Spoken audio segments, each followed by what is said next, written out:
the Viper, and I'm going to try today to get it painted. And for the base coat, and I'm going to do a different color than I normally usually paint my Vipers, and I usually paint them like a lighter gray, and I did that on the other first Scarlet that I ever built. But for the fine scale one, I'm going to do just a tad bit different, and I am going to use a pale gray.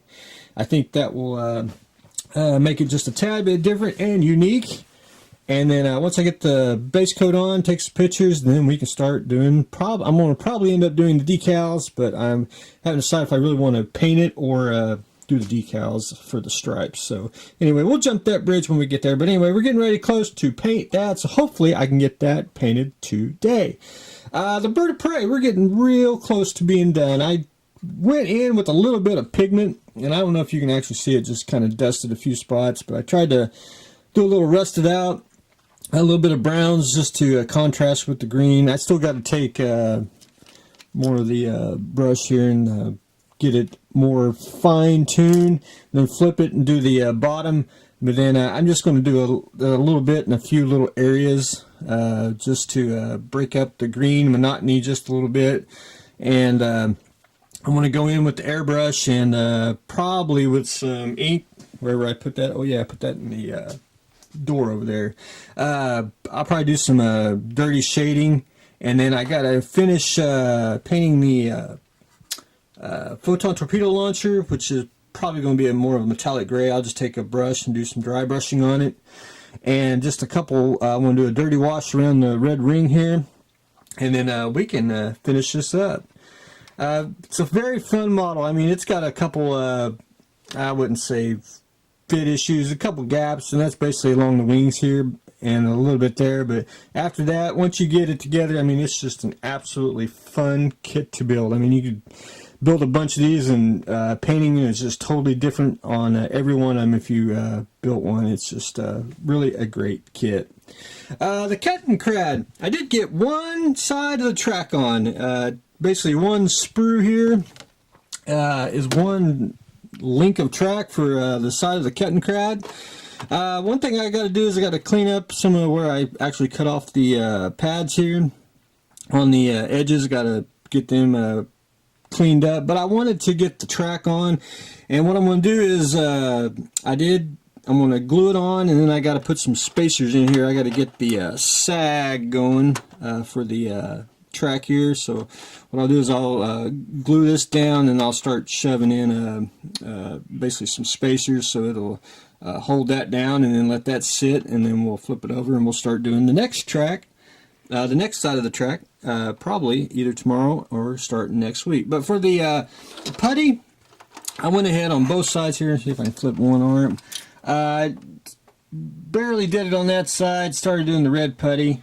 This side here I did with sprue and liquid cement. That's a old school putty, and I actually prefer it than red putty, but red putty is good for things that you need. But for sprue putty, all you need is just empty broken sprue. Put it in a glue bottle, especially if you got glue about that much in there in the bottle.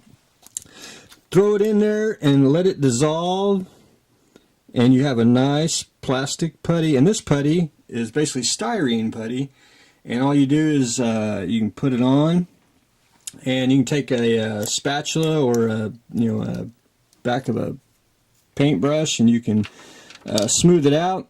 Once it dries, you can sand it smooth, and it's just like sanding a styrene kit. Anyway, that's sometimes you just got to have red putty because it's just easier, and it is required. But sometimes, and I like to use, and I don't show it a lot, but I do use a lot of styrene sprue putty. I think it actually makes it a lot more smoother, and it's an old school trick, so it's always very reliable and dependable.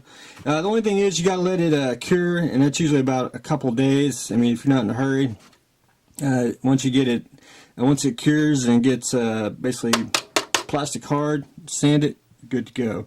Anyway, that's where I stand on that, so hopefully we'll get a little bit more on it. Hopefully I would like to get it sanded and then we can start doing the track and get that and get all the basic body work done, and then start you know, trying to get some painting and get some detail on it.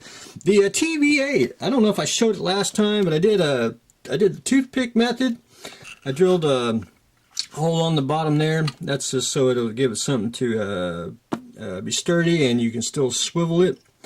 I finished sanding everything down, so I am good to go on that. Now I'm just ready for paint. This is basically, what was it, in the came out in the 60s, 50s, 60s. Well, I got to find the OD green, or whatever green they used in that era of tanks, so I got to go look that up. But one thing I did forget to put on, and I got to put some liquid mask on here, but I did put the little headlights on, and they're actually made out of clear resin. They're crystal clear too, so I'm going to put a little drop of liquid mask on the lens there, and then I'll be ready to paint. So looking forward to that. Hopefully I can get paint on it today, but hopefully tomorrow. Female tank. So I started doing a little pigments. I did a little dry pigments on the track here, and I basically just used the track color plastic that it came in. I want to make this probably a little bit wet, so I'm going to go get a pigment binder, which is basically a matte varnish, and I'll probably add a little bit of the semi-gloss varnish in there too, and just put a couple drops in to make the track more wet instead of dry, because I'm going to do the dry method on the TV8 here. It's going to be clean, but I want to do the track where it's just a little bit, you know, look like it's been driving through the ground and not, you know, factory clean. But anyway, started putting dryers. I don't know if you can actually see it with the lights on, but going all the way around the wherever the wheels are down here on the bottom, and then I started doing a little bit on the top here, so on the side, and I'll just work my way at top, and then I'll work my way on the other side, and then I'll probably do some more washes and pigments on the back here and dirty it, and we'll be good to go. But I did get the decals on. They're actually going pretty good. I didn't have no issues with them at all. So that's where I had to get decals on, so I could start doing the weathering, so it makes it look like that they are being weathered, and not, you know, look like you put the decals on after you weathered it. The Vandiver car. Now I said it was brown and yellow. Now the decals to me looks like there's a little bit of brown, but it's supposed to be black and yellow. So it's going to be a black undercarriage with the yellow top. So what I'm going to do is I suck at painting yellow, especially out of a bottle when it comes to an airbrush.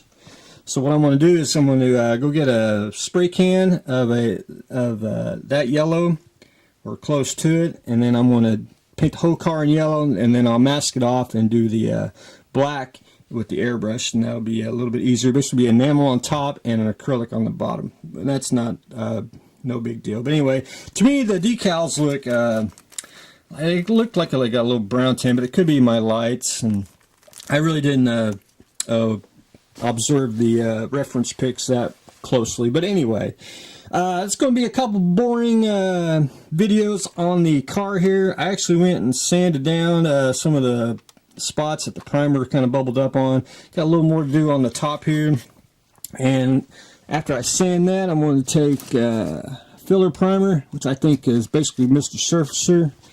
I'm going to do a couple coats of that, and then it's probably going to be boring videos where that's all you're going to see is just a little bit of sanding and a little bit of primer. We'll let that sit, and then we'll get to start painting, and hopefully we can start doing the decals, which that's going to be unique. And I'm going to print out a picture of the Vandiver car so I can have reference, and I'll show you all what it looks like, and we can see how we can cut the decals out to match where they go on the car. Warhammer Fabio. So what I've done on him so far, and the lights may be a little overshadowing, went in, with the gold, and I pretty much got all his armor. I hope I did. There's a couple little spots that I missed. This is one of them projects where you keep painting, you keep missing, and you keep missing, and then you paint some more, and then you turn around, you find some more that you missed. But anyway, I pretty much got all him. I'm basically down to his hairs where it needs to be painted a little bit more. But I did take some copper. Copper and brass, and I took a little bit of a rust wash, and I don't do a lot of I want to say shading, and that's what the brush doing highlights. I like to do a lot of washes, so I did a copper rust kind of brass wash on here.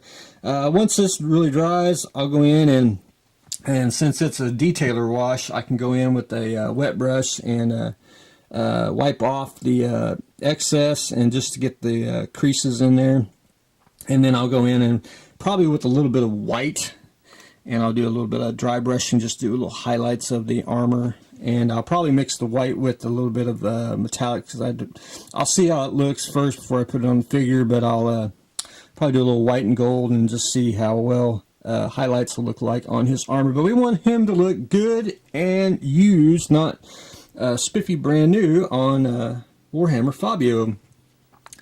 And I forgot the name, and I don't got my phone on me because it's charging, but the two little guys here, I want to call it Morbid. And I'll have to write it down, but it's a Warhammer spin-off series, basically, best way to explain it. And these are like two little scoundrels, and I got his two hands on that hold on the staff there, and his hand that holds on the sword, and he gets a sheath. So I got it on. I got him washed with soapy water. That was a couple days ago, and then I took basically sandable primer and primered him up. I'm going to do one more coat, as you can see where the metal's still showing.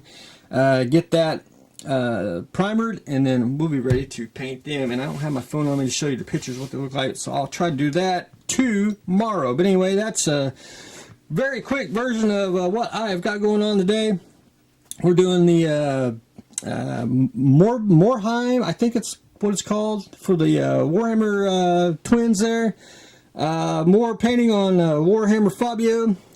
Primer sanding duty on the Vandiver car.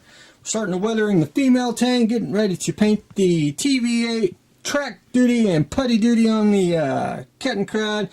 Weathering the Klingon bird of prey, and we're getting ready to paint the fine scale Scarlet Vipers. So that's what I got going on today, so stay tuned for the next exciting episode.